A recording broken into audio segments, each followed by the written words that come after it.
आणि यानंतर ती बातमी त्रिपुरामधल्या एका छोट्याशा राजकीय पक्षाची, ज्याचं नाव कालपर्यंत कुणाला माहित नव्हतं, पण आज देशभरात गाजते.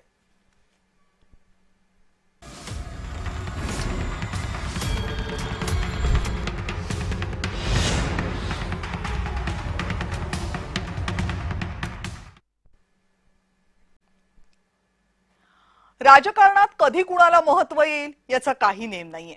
त्रिपुरा राज्यामधला एक पक्ष असा आहे ज्याचं नाव nationalist citizen party of India म्हणजे NCPI.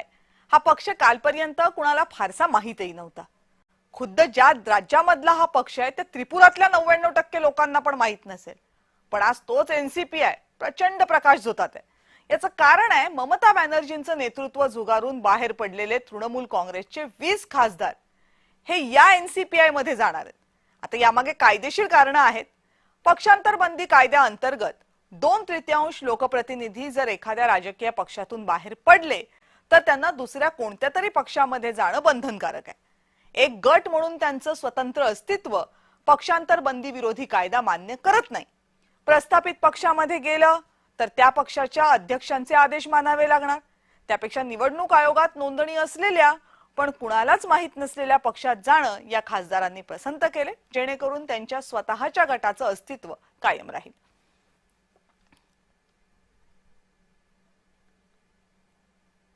तृणमूल काँग्रेसच्या बंडखोर आमदारांचे नेते ऋतब्रत बॅनर्जी यांनी मात्र आपल्याला काहीही माहित नसल्याचा दावा केला.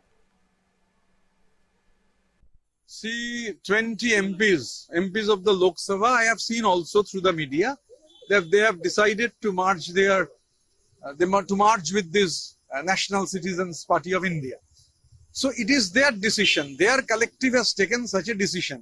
As far as our collective is concerned, we have no such idea.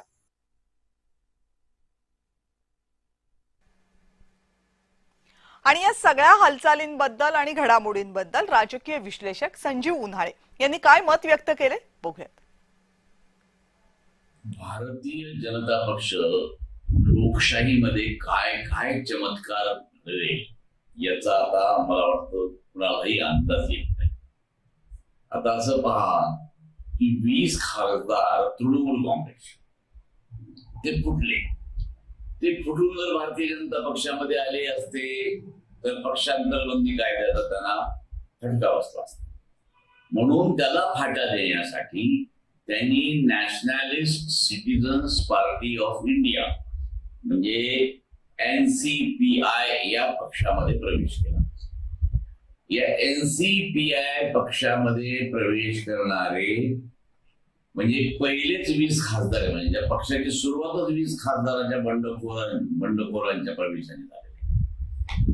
बरं, हा पक्ष कसा आहे त्याची फार गमतीशीर माझी परिस्थिती.